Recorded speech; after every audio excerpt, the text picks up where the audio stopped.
하나님 말씀은 수요 성경 통독 시간 33번째 말씀으로 에스겔 1장에서 24장의 말씀 우리 같이 나누겠습니다. 이 에스겔서는 BC 586년 남유다가 멸망했던 그런 시기와 또 2차 1, 2차 1, 2, 3차 포로로 잡혀서 이제 바벨론으로 잡혀갔던 많은 무리들 가운데 2차에 포로로 잡혀갔던 이 에스겔 부시의 아들 에스겔 이 제사장이 이제 바벨론으로 잡혀간 지 남바벨론입니다. 그발강가죠. 이 그발강가에 산지 5년 만에 이제 하나님의 부르심을 받아서 하나님의 예언자로 활동하고 그 후로 20여 년 넘게 이렇게 이제 바벨론 땅에서 이스라엘을 향하여 특별히 남유다를 향하여 예언했던 하나님의 환상을 받았던 그런 예언자입니다. 이제 하나님께서 이스라엘 백성들에게 이 에스겔 선지자를 통해서 에스겔 제사장을 통해서 하나님께 죄를 지면 나라가 멸망하고 패망한다는 그것을 분명히 말씀하시고, 그리고 바벨론 땅으로 포로가 되어서 잡혀온 계기가 이스라엘의 우상 숭배 죄라는 것을 분명히 밝힙니다. 그 이스라엘은 나라가 절대 망하지 않겠다고 그렇게 선민 사상으로 인해서 그들의 자만심과 그들의 교만으로 하나님 앞에 폐역한 이 우상 숭배의 죄를 끝까지 짐으로 인해서 그들이 망한 것입니다.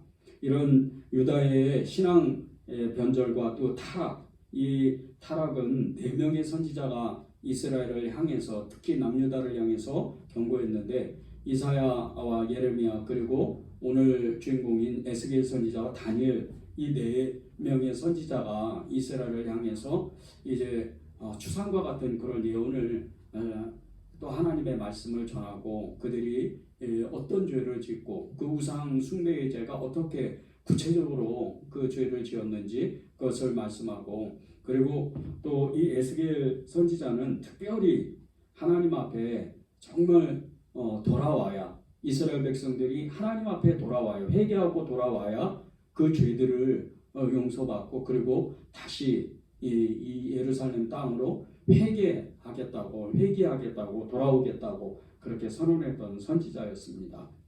이 에스겔 선지자를 통해서, 이 제사장을 통해서, 이 예언을 통해서 우리가 이제 이번 주하고 다음 주에 2번의 말씀을 이렇게 나눌 텐데, 오늘은 이제 9가지의 말씀, 그 9가지의 말씀을 통해서 우리가 기도 제목을 붙잡고 또 하나님의 말씀을 우리가 붙잡고 기도하는 시간을 이렇게 갖겠습니다. 첫 번째는 하나님의 말씀을 듣는 귀가 열리는 것이 중요하다는 겁니다.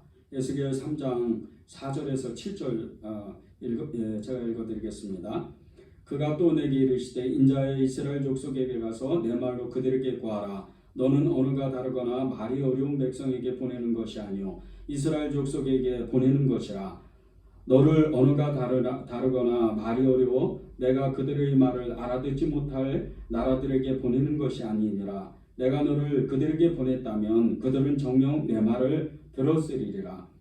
그러나 이스라엘 족속은 이마가 굳고 마음이 굳어 내 말을 듣고자 아니하리니 이는 내 말을 듣고자 아니함이니라. 아멘. 하나님의 말씀입니다.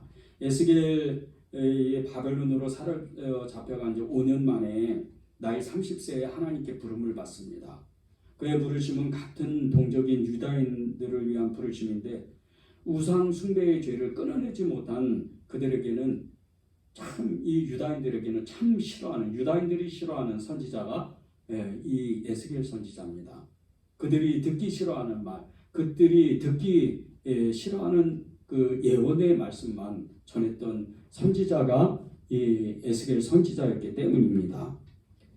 그의 예언은 매우 직설적이고 사설적이면서 사실적으로 이렇게 표현됐던 예언이었습니다. 이는 우리 스스로가 하나님의 말씀을 들을 때 각자의 마음이 얼마나 중요한지 그것을 말씀하고 있습니다.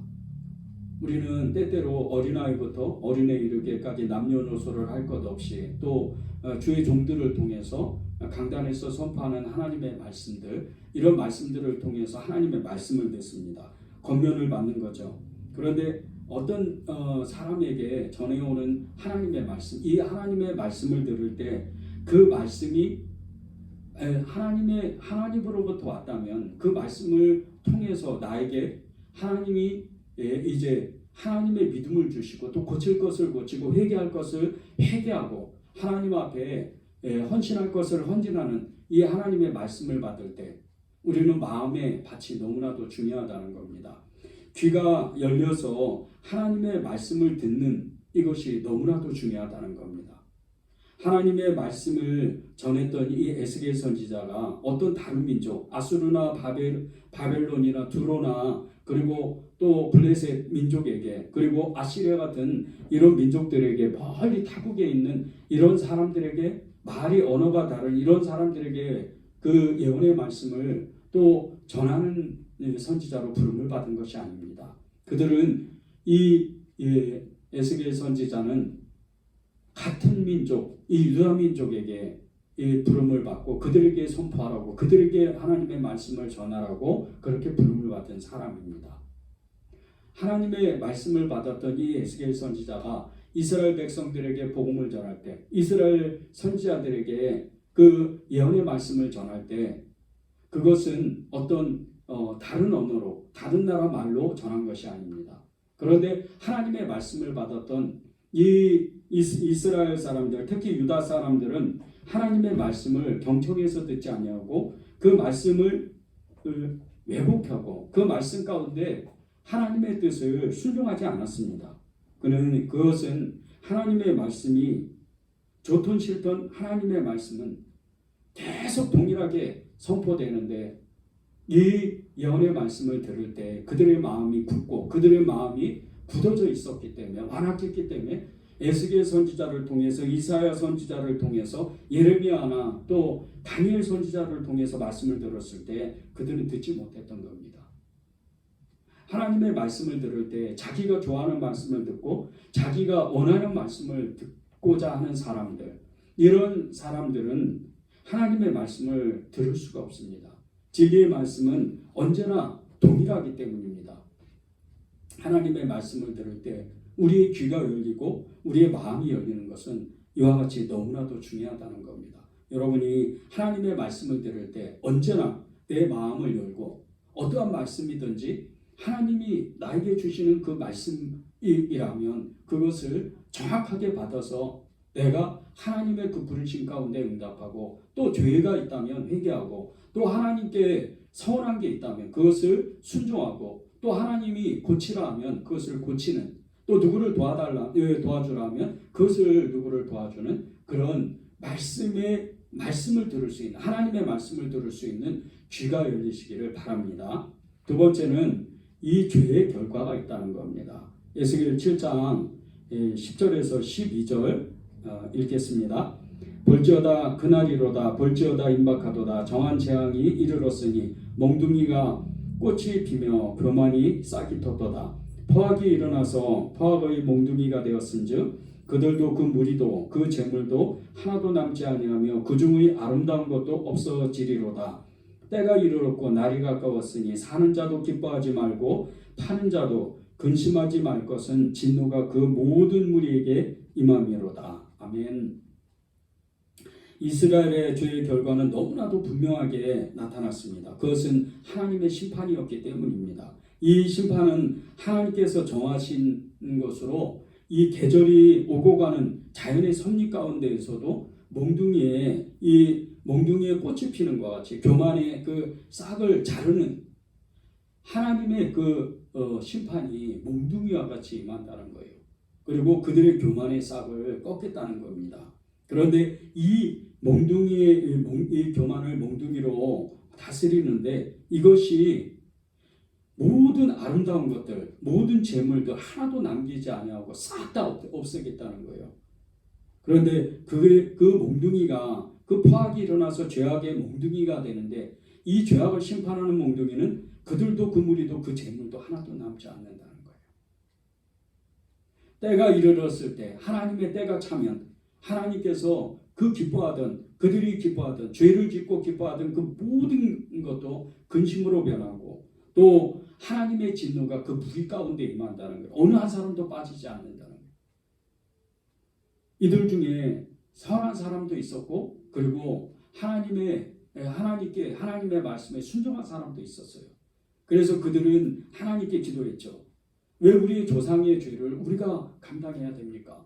저는 하나님께 온전하게 죄를 하나님 앞에 자백하고 그리고 저는 하나님의 말씀대로 살려고 하는데요. 그런데 이 유다의 죄는 사실 현재형이었습니다. 이 유다의 죄는 그들의 완악한 그 마음이 있었고 그들의 이따가도 나눌 건데요. 그들 가운데는 한 사람의 의인도 없었어요.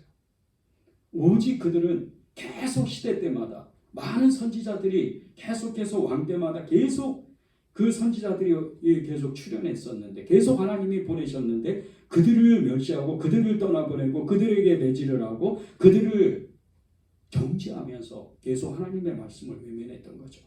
그래서 그들은 하나님이 이제 이 몽둥이로 찜질을 할 때 몽둥이로 심판을 할 때 그들이 모든 무리에게 하나님의 심판이 임한다는 거예요. 이게 죄의 결과입니다. 하나님의 심판은 모든 사람에게 임하는데 하나님을 떠난 사람들, 재물을 가지거나 아름다운 추억이 있는 사람들 다 헛된 것처럼 하나님의 심판은 일시에 일거에 임한다는 거죠. 죄는 이렇게 무서운 결과를 가져옵니다. 우리가 평소에 죄를 소홀히 여기는 것을 조심해야 됩니다. 죄를 소홀히 여기면 하나님은 언젠가 그 심판이 옵니다. 의 구약 때처럼 하나님이 사람을 죽이거나 나라를 멸망하거나 그렇지는 않습니다.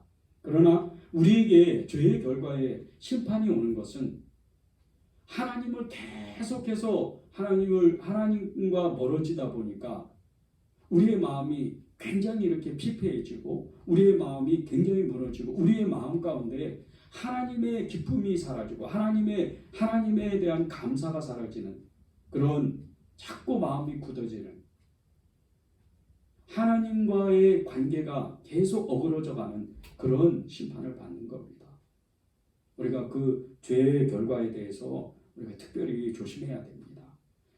세 번째는 우상 숭배의 이 죄가 있습니다. 근데 이 우상 숭배의 죄의 첫 번째 질투의 우상이 있다는 거예요.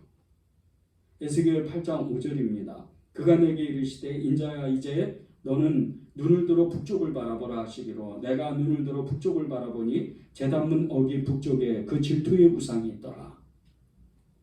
에스겔이 하나님의 부름을 받은 지 6년이 지났습니다. 그 6년째가 됐는데 이 6년째에 갑자기 하나님의 말씀이 임하는데 이제 그 장로들과 함께 같이 이렇게 이제 이스라엘의 그 역사에 대해서 나누고 그런 가운데 갑자기 하나님이 이렇게 환상을 주시는 거예요. 그런데 환상을 주시는데 이 하나님의 영이 갑자기 예루살렘 이 에스겔 선지자를 붙잡아서 이 바벨론 땅에 있는 거잖아요. 바벨론 땅에 있는데 갑자기 예루살렘 땅으로 이 하나님의 영이 에스겔을 데려가는 거예요. 그런데 이 예루살렘 땅뿐 아니라 성전 안으로 데려가셔요. 예루살렘은 이제 에스겔을. 근데 이 에스겔이 이 성전 안에 들어갔을 때 그 안에 성전 안에 하나님의 그 성물들만 있어야 되잖아요. 하나님의 임재가 있든지 법궤가 있든지 진설병과 그리고 이제 촛불이 있고 그리고 촛대가 있든지 뭐 이래야 되잖아요. 등잔불이 등대가 있고. 그런데 거기에 하나님의 성전 안에 질투가 일어나게 하는 우상이 있었다는 거예요. 질투를 일어나게 하는 이 우상이 그 안에 있었다는 거예요. 깜짝 놀랐죠, 에스겔이. 아니 이게 갑자기 무슨 일인가. 그런데 하나님이 에스겔에게 이렇게 마음을 주시는 거예요. 여러 우상 숭배의 죄 중에 그 우상이 역사하는 일들 중에 질투를 일어나게 하는 우상이 있다는 거예요. 우리 마음 가운데 때때로 다른 사람이 잘 되거나 다른 사람이 어떤 영적인 능력을 받거나 그리고 믿음이 좋거나 그리고 또 예수를 잘 믿어서 잘 되는 모습들을 보면 굉장히 내 마음에 이렇게 질투하는 마음, 굉장히 이렇게 좀 시기하는 마음이 생길 수가 있습니다. 근데 이것이 사단이 하는 일이라는 거예요. 우리가 이 마음을 굉장히 조심해야 돼요. 에스겔 선지자가 본 이 에스겔 제사장이 본 이 성전 안에 질투를 일어나게 하는 이 우상을 본 것은 에스겔 선지자가 너무나도 놀랬던 것이 그때 당시에 수많은 제사장들도 있었고 수많은 선지자들도 있었고 수많은 영적인 사람들도 많았어요. 이 예루살렘에. 그러니까 소위 말해서 종교 지도자들이죠. 이 종교 지도자들이 많았는데 하나가 되지를 않는 거예요. 사두개는 사두개인대로, 바리새인은 바리새인대로, 그리고 또 율법교사는 율법교사대로 다 흩어졌어요. 이렇게. 그러다 보니까 이게 하나님의 그 말씀을 온전히 알 수가 없는 거예요. 서로 질투를 하고 서로 시기를 하고 서로 싸움을 하고 교회를 분열시키는 거죠. 이 우상들이 하는 일이, 이 사단이 하는 일이 그런 겁니다. 그래서 우리의 마음 가운데 우상 숭배의 첫 번째 죄 중에 첫 번째 조심해야 되는 것이 질투의 우상, 질투를 일으키게 하는 이 마음을 조심해야 된다는 거예요. 네 번째는 우상 숭배의 죄 두 번째인데, 이 하나님을 미워하는 것과 가증하는 것을 마음으로 따르는 것을 조심해야 돼요. 에스겔 11장 21절입니다. 그러나 미운 것과 가증한 것을 마음으로 따르는 자는 내가 그 행위대로 그 머리에 갚으리라. 나 주 여호와의 말이니라. 아멘. 우상숭배가 일으키는 이 우상숭배의 죄를 일으키는 이 사단의 역사 가운데 미운 것과 가증한 것을 마음으로 따르는 마음을 준다는 거예요. 이게 굉장히 우리가 아이고 나는 우상 싫어하는데, 나는 가증한 거 별로 안 좋아하는데, 나는 미운 거 별로 안 좋아하는데. 그런데 보세요. 우리가 예수님을 믿는 사람들 중에 쉽게 잘하는 게 뭐냐면요, 거짓말하는 것과 그리고 이렇게 점치는 거.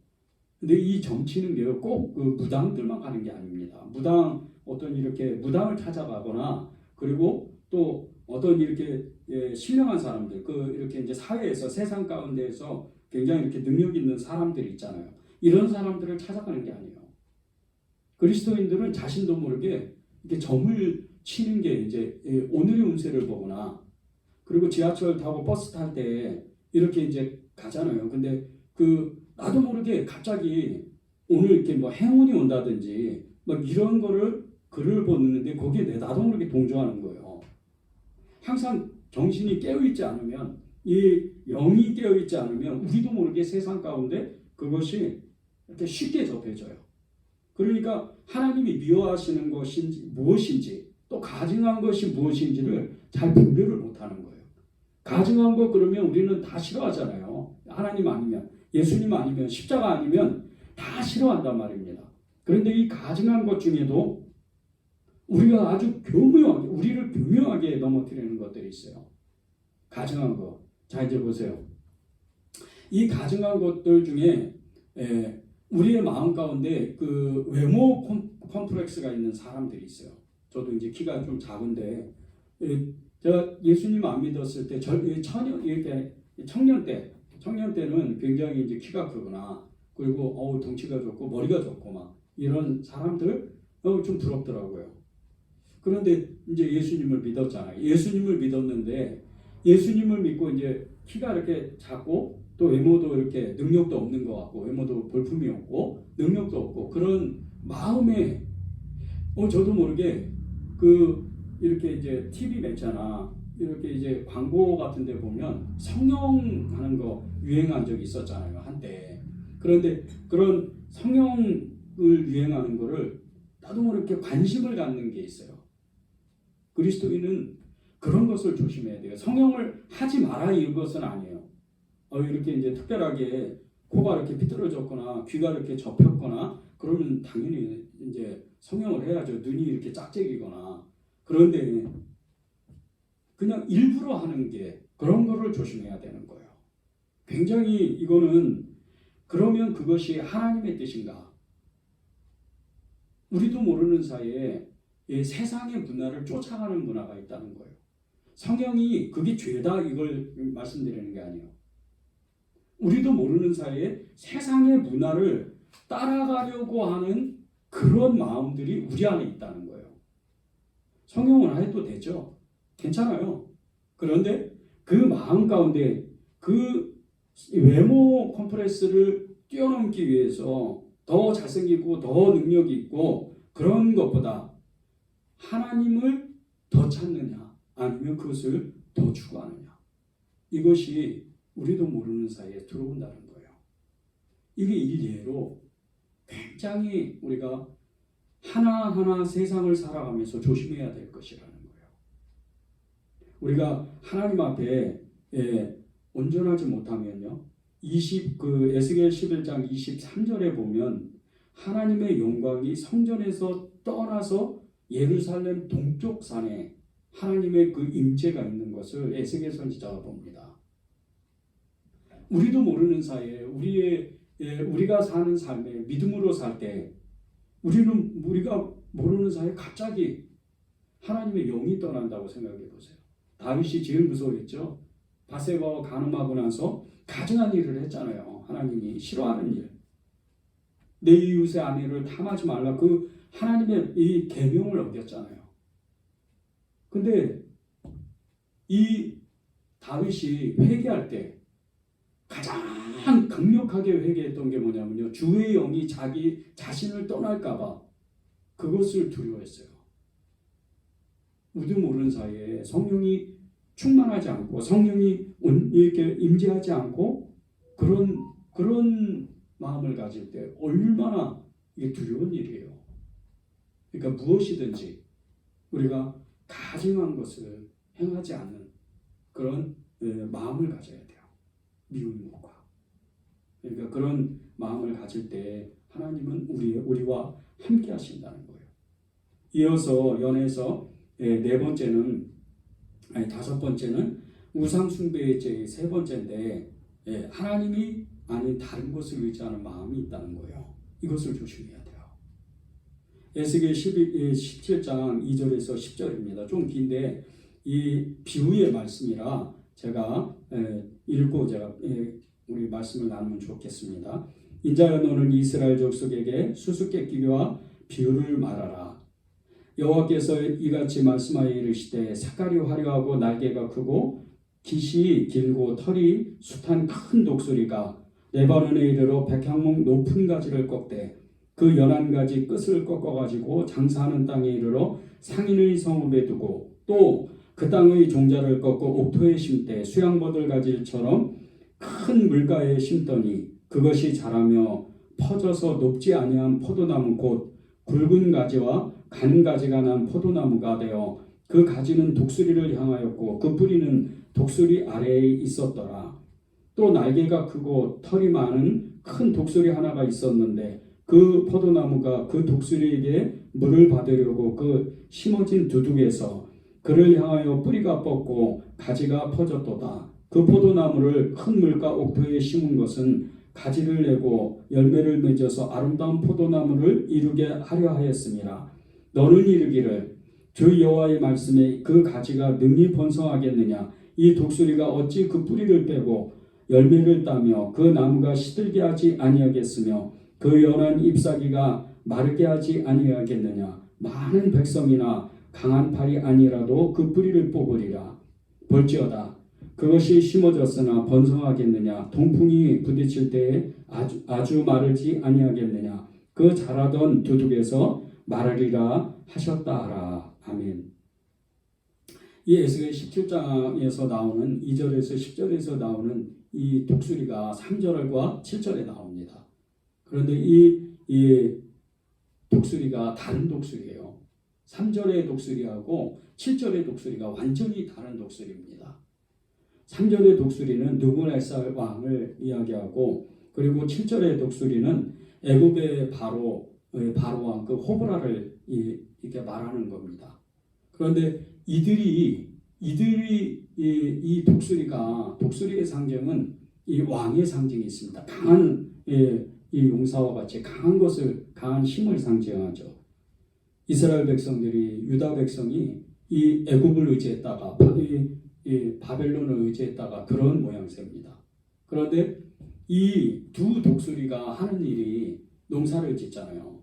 농사를 짓는데 포도나무를 비유해서 이 농사를 짓는데 이 포도나무 이 가지는 이 독수리에게 붙어 있고 그리고 그 뿌리는 독수리의 이 발 쪽에 붙어 있다는 거예요.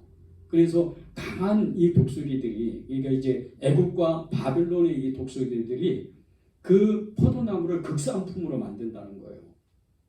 근데 그것을 9절에 보면요. 너는 이르기를 주 여호와의 말씀에 그 나무가 능히 번성하겠느냐.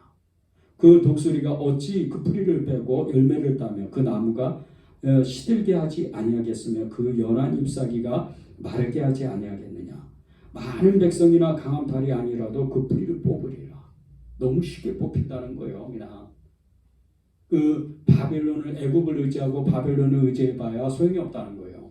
그리고 10절에 보세요. 그 동풍이 나오는데 중간에 이 동풍은 사막 같은 데서요. 이 동풍이 불면 마른 동풍입니다. 그러니까 쉽게 말하면 요즘도 그런 동풍이 많이 불게 되죠. 이렇게 이제 중국에서 오는 황사바람 같은 거 있죠. 이런 비슷한 건데 이 사막에 모래바람이 불어요. 그러니까 이 모래바람 같은 게 동풍이 한번 딱 불면 그냥 모든 생명체는 끝나는 거잖아요. 그 애굽에 이 이스라엘 백성들이 출애굽하기 전에 10가지 재앙이 있었잖아요. 이 10가지 재앙 중에 메뚜기 떼를 동풍으로 바다에서부터 이렇게 하나님이 이렇게 불러 모으시는데 아니 메뚜기가 아니고 그 메추라기요. 메추라기를 불러 모으실 때 그 이스라엘 백성들이 그냥 엄청나게 그 메추라기를 먹잖아요. 이게 동풍으로 하나님이 불러 모으신 거예요. 그와 같이 반대로 그때는 하나님께서 이스라엘 백성들을 먹이시려고 한 거고 이 에스겔 17장 2절에서 10절의 말씀에 이 동풍은 다른 동풍입니다. 하나님이 너희가 나를 의지하지 않았기 때문에 애굽을 의지하고 바벨론을 의지했기 때문에 내가 너희들이 의지했던 모든 그 포도나무가 극상품이 되려고 하는 그런 기대감 그거마저 완전히 꺾어버리겠다. 하나님을 의지하지 않고 다른 것을 의지하면 때가 되면 완전히 무너진다는 거예요. 우리가 그렇게 살지 않나요? 우리가 하나님을 때때로 의지하지 아니하고 우리가 세상 것을 의지하고 애국과 같은 강한 용사 그리고 바벨론과 같은 더 강한 어떤 것을 의지하지 않나요?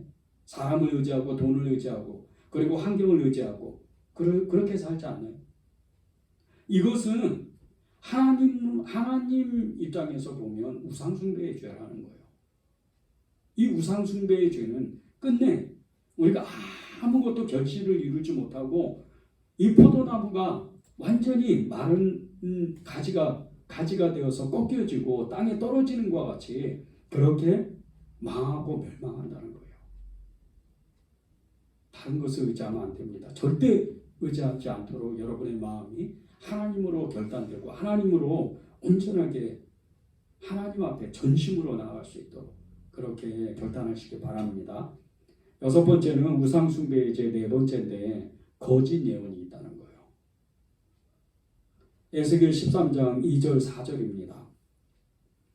인자여 너는 이스라엘을 예언하는 선지자들에게 경고하여 예언하되 자기 마음대로 예언하는 자에게 말하기를 너희는 여호와의 말씀을 들으라. 주 여호와의 말씀에 본 것이 없이 자기 심령을 따라 예언하는 어리석은 선지자에게 화가 있을진저 이스라엘아 너희 선지자들은 황무지에 있는 여우 같으니라. 아멘.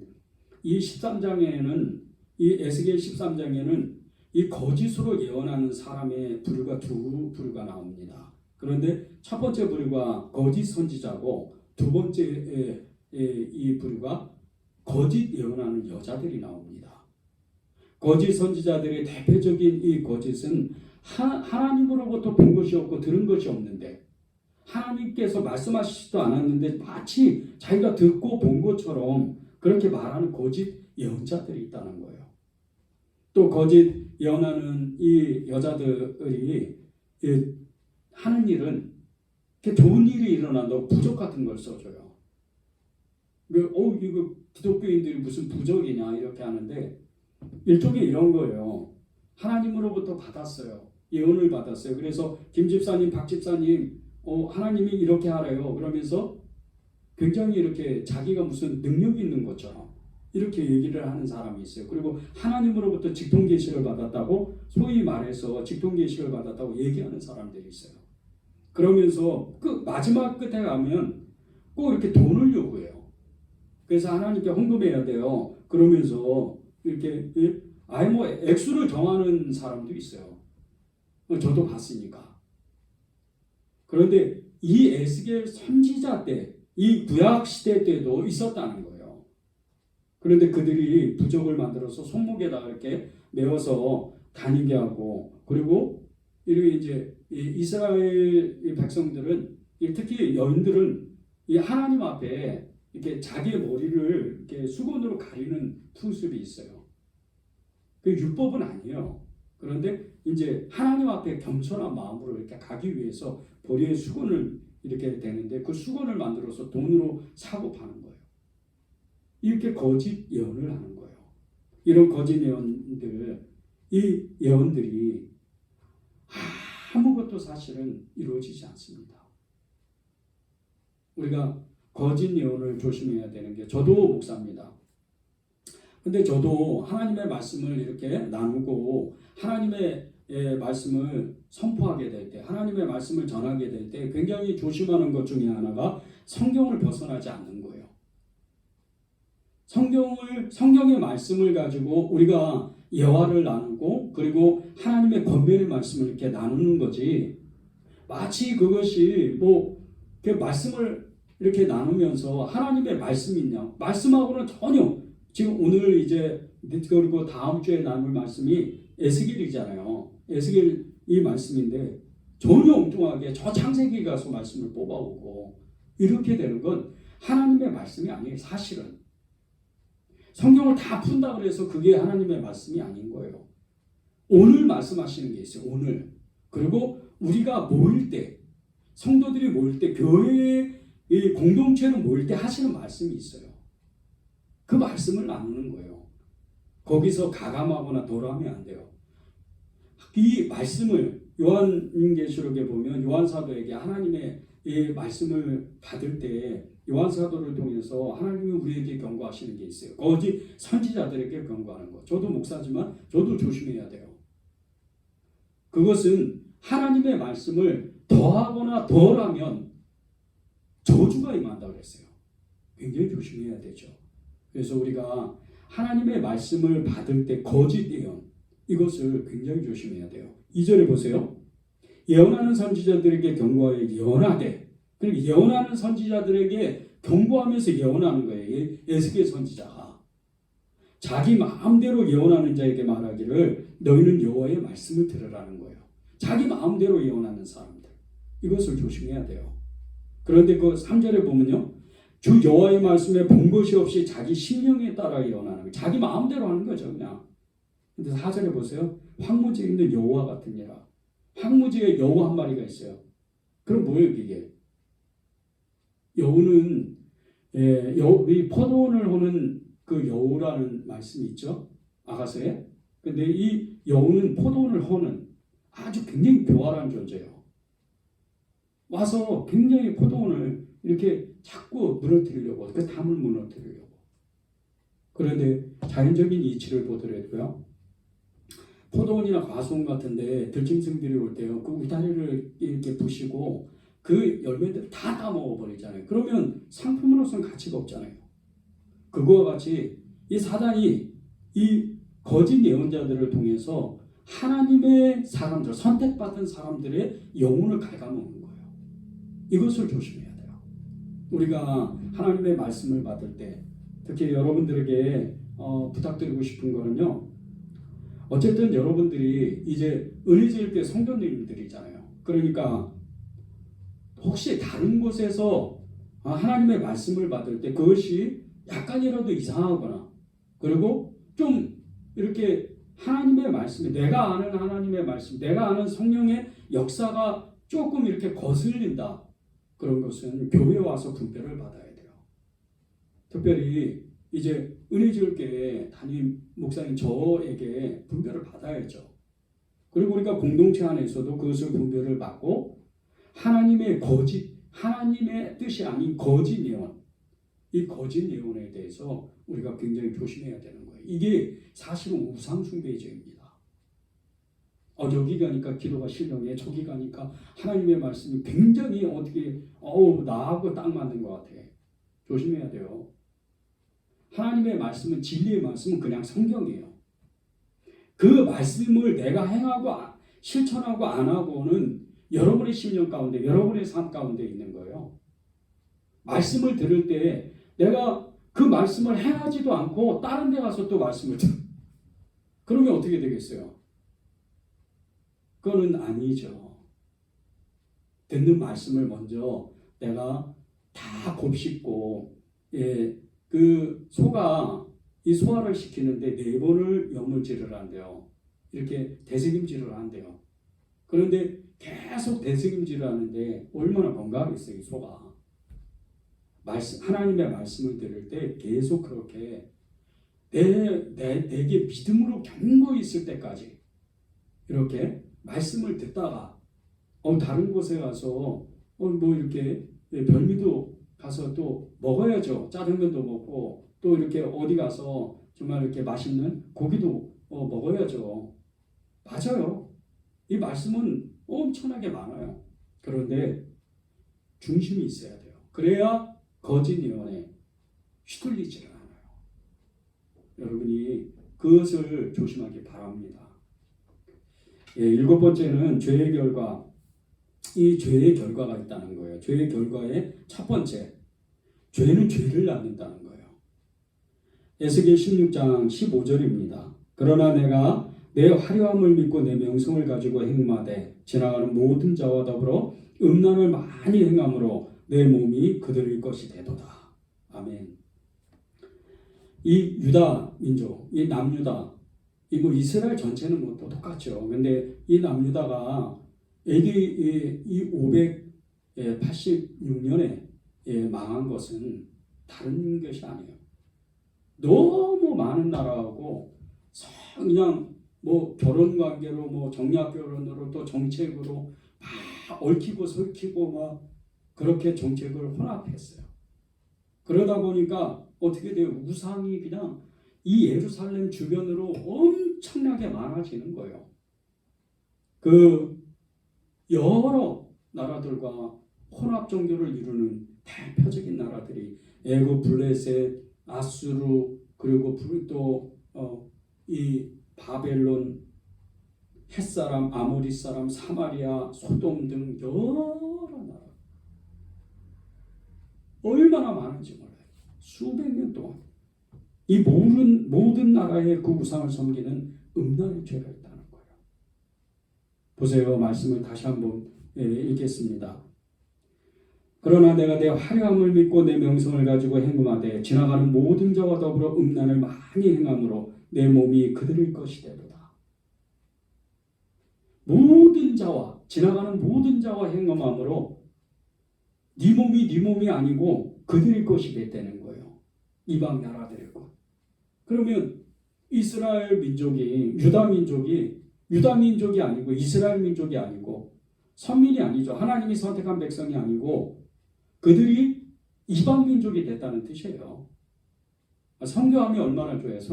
이제 바울이 선교하고 베드로가 선교하고 초대교회의 성도들이 선교하고 그래서 이방 민족에게 복음이 전해지는 건 좋은데 이것은 그게 아니고 아예 우상으로 가득 찬 이방 민족이 됐다는 거예요.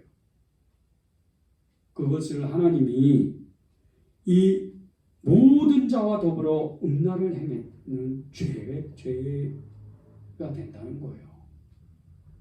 우리가 죄를 가볍게 여길 때 이 죄를 한 번 짓기 시작하면요. 똑같은 죄, 습관적인 죄, 이 죄가 죄를 낳아요.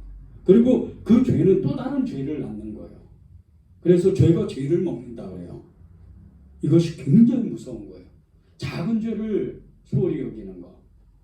이거 너무나 조심해야 돼요. 죄의 결과는요. 반드시 죄가 죄를 낳아요. 모든 죄를 내가 은근히 섬기는 거예요. 한 번 죄로 무너지면 다른 죄들, 내가 평소에 짓지 않는 가증한 것들, 이런 죄들 있죠. 이런 것들이 다 따라와요. 나도 모르게 그런 죄를 짓고 있는 거예요. 우리가 이제 흔히 이런 거 있잖아요. 아이들이 게임의 중독에 빠진다. 그리고 어른들 중에 굉장히 이제 스포츠의 어떤 이렇게 광이라고 그러죠. 뭐 야구를 좋아한다든지 축구를 좋아한다든지 농구를 좋아한다든지. 근데 거기 한번 빠지면 헤어날 수가 없어요. 굉장히 취미 이상으로 어떻게 보면 일상의 삶을 이렇게 좀 어렵게 이렇게 일상의 삶을 살게 되기까지 가는 이런 중독성도 있는 사람도 있어요. 그래서 그 선수가 유명한 농구 선수나 축구 선수, 야구 선수 이런 사람들의 일거수일투족, 이 팔로우라고 그러죠. 이런 찾아다니는 사람도 있고 여기나. 그래서 이런 굉장히 그냥 일상이 어디로 가는, 어디 가서 밥 먹고, 어디 가서 자고, 어디를 또 무슨 취미를 갖고, 이런 것까지 아주 세세하게 아주 찾아다니면서 좋아하는 사람이 있어요. 그러다 보면 일상을 놓치죠. 일도 안 하는 사람도 있어요. 그냥 거의 한 1년, 5년 동안 막 그 스포츠 스타를 쫓아다니는 사람들도 있어요. 그런데 이것은 굉장히 이렇게 자신의 삶에 그것이 비유 말씀인데 그것이 제가 나쁘다 말씀드리는 게 아니에요. 그런데 일상을 못할 정도로까지, 일상의 삶을 살 수 없을 정도로까지 굉장히 빠진 사람이 있다는 거예요. 죄도 마찬가지예요. 죄는 죄를 낳아요. 그래서 한 번 죄를 지면 모든 죄와 더불어서 아예 행망하는 그런 사람으로 타락하는 경우가 많다는 거예요. 우리가 이것을 굉장히 자각하고 인지해서 하나님 앞에 우리가 정말 기도하고 이 죄를 벗어나기 위해서 노력해야 돼요. 8번째는 죄의 결과, 2번째인데 어떠한 죄도 진정으로 회개하면 용서하고 의인도 죄를 지면 벌을 받는다는 거예요. 어떻게 보면 반대의 현상이죠. 에스겔 18장 21절에서 24절입니다. 그러나 악인이 만일 그가 행한 모든 죄에서 돌이켜 떠나 내 모든 일들을 지키고 정의와 공의를 행하면 반드시 살고 죽지 아니할 것이라. 그 범죄한 것이 하나도 기억됨이 되지 아니하리니 그가 행한 공의로 살리라. 주 여호와의 말씀이니라. 내가 어찌 악인이 죽는 것을 조금인들 기뻐하랴. 그가 돌이켜 그 길에서 떠나 사는 것을 어찌 기뻐하지 아니하겠느냐. 만일 의인이 돌이켜 그 공의에서 떠나 범죄하고 악인이 행하는 모든 가증한 일대로 행하면 살겠느냐. 그가 행한 공의로운 일은 하나도 기억함이 되지 아니하리니 그가 그 범한 허물과 그 지은 죄로 죽으리라. 이 죄의 상벌은 하나님이 정확하게 하세요. 죄인이 회개하고 돌이키면 그 전의 죄를 기억하지 않는다는 거예요. 그 악인이 죄를 지어서 죽는 것을 하나님은 기뻐하시지 않는다는 거예요. 그가 돌이켜서 그 죄의 길에서 떠나 사는 것을 하나님은 기뻐하신다는 거예요. 반대로 의인이었는데 죄를 짓고 범죄하면 그 악인이 행하는 모든 가증한 일대로 그 공의로운, 그 전에 그 엄청나게 공의로운 일들하고 선한 일을 했던 이 의인이랄지라도 죄를 지면 그 허물과 죄로 인해서 심판을 받는다는 거예요. 여러분은 의인이시죠? 악인은 아니잖아요. 그런데 여러분이 죄를 지면, 여러분이 의를 버리면 바로 하나님은 여러분에게 책망하시고 여러분을 또 회개케 하시려고 여러분을 찾아오신다는 거예요. 우리 사사기 이제 말씀 통독했잖아요. 사사기 말씀 배우면서 이스라엘의 민족의 이 패턴이, 삶의 패턴이 하나님께 이 은혜를 받고 죄를 짓고, 그리고 그들이 울부짖고 하나님이 또 그들을 도와주시고 다시 또 회복되면 또 다시 죄를 짓고, 그들이 하나님께 부르짖고 하나님이 또 찾아오셔서 그들을 살리시고, 또 회복되면 그들이 타락하고, 이 악순환을 무려 400년 동안 계속해요. 우리는 어때요? 어제 졌던 죄 오늘 지고, 또 내일 회개하고, 모레 또 회복돼서 글패에 또 죄를 짓고, 우리가 혹시 이렇게 반복된 삶을 사는 건 아닐까요? 어떠세요, 여러분은? 우리는요, 하나님 앞에 우리가 죄를 하나님 앞에 진정으로 회개할 때는 하나님 앞에 의인이 되지만, 의인이라 할지라도 죄를 지으면 벌을 받게 돼 있어요. 이것을 한순간도 잊어버리면 안 돼요. 이 죄의 결과는 분명하다는 거예요. 하나님은 이 상벌죄를 분명히 하셨어요.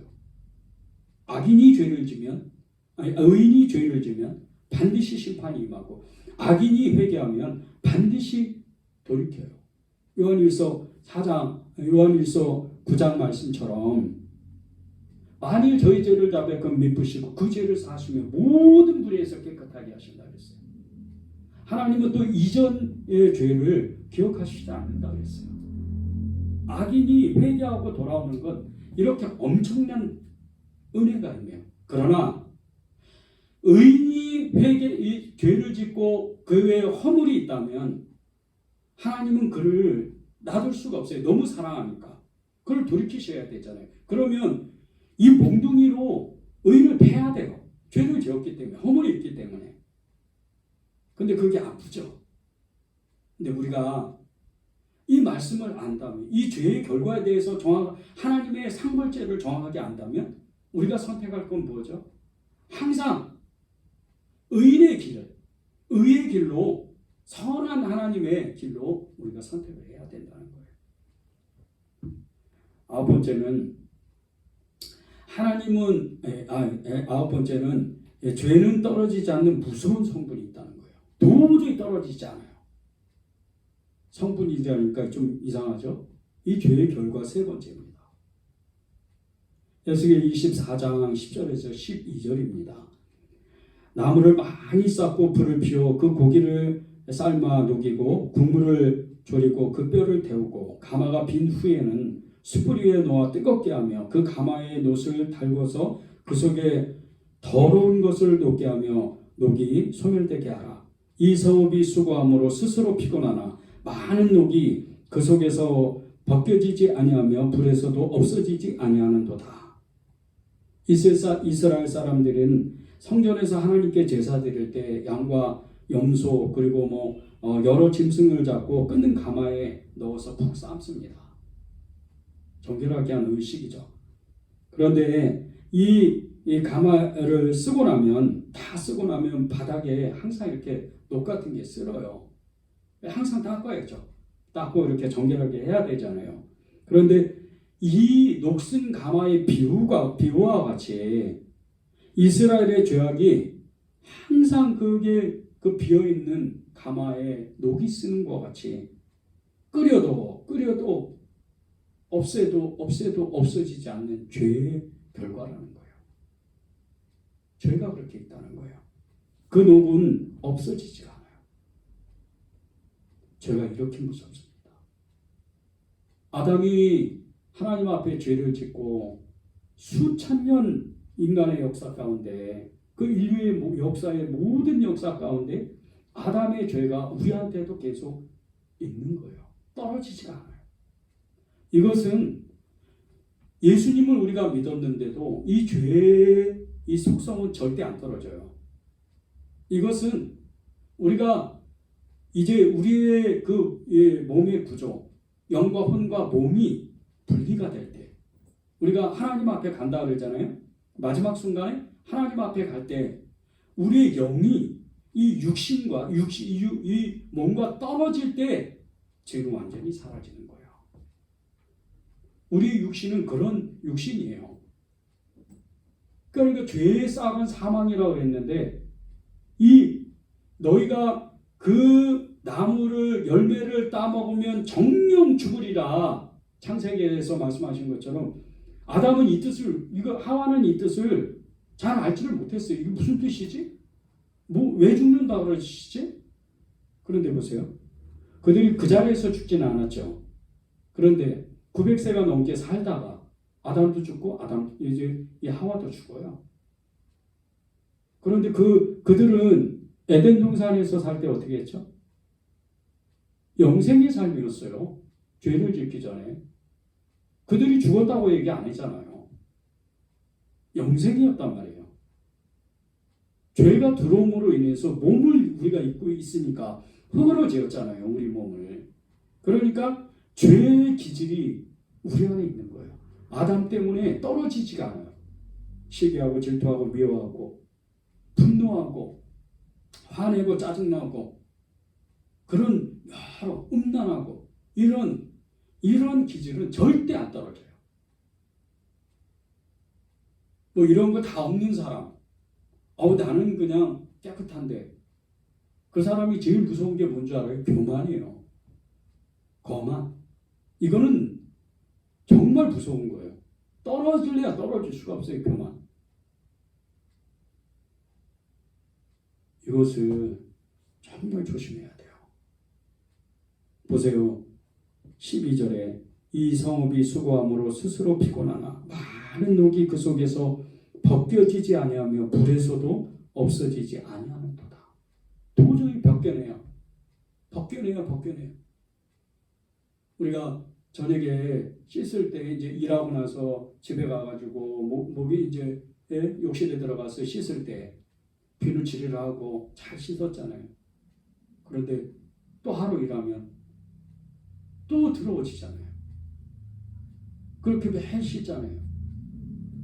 그런데 죄는 아무리 씻어도 벗어지지가 않아요.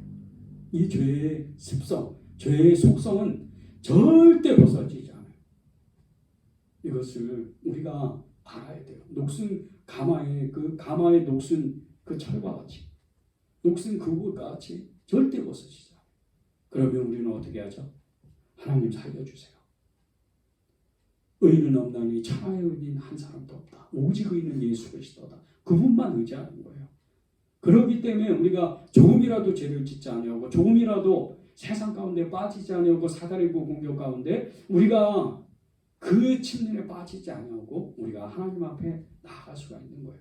그분의 손을 붙잡고 그분의 아들의 그 옷자락을 붙잡을 때 우리는 예수님으로 승리할 수 있다는 거예요. 이것을 우리가 붙잡는 겁니다. 죄는 절대 벗어지지 않아요.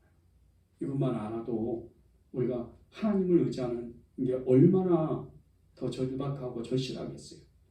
죄짓지 않기 위해서. 여러분이 그런 은혜가 있기를 바랍니다. 마지막으로 10번째, 하나님은 오늘도 도시의 죄악이 사라지도록 기도하는 중보자들을 찾는다는 거예요. 에스겔 22장 30절 31절을 읽겠습니다. 이 땅을 위하여 성을 쌓으며 성 무너진 데를 막아서서 나로 하여금 멸하지 못하게 할 사람을 내가 그 가운데서 찾다가 찾지 못하였으므로 내가 내 분노를 그들 위에 쏟으며 내 진노의 불을 멸하며 그들 행위대로 그들 머리에 보응하였느니라. 주 여호와의 말씀이니라. 만약에 이스라엘에 한 사람의 정말 하나님의 마음을 품는 그 의인이 있고 그 땅이 멸망하지 않도록 기도하는 자가 있었다면 하나님은 반드시 그 땅을 살렸다는 거예요. 오늘 보세요. 말씀 30절에 이 땅을 위하여 성을 쌓으며 성 무너진 데를 막아서서 나로 하여금 멸하지 못하게 할 사람을 내가 그 가운데서 찾다가 찾지 못하였다.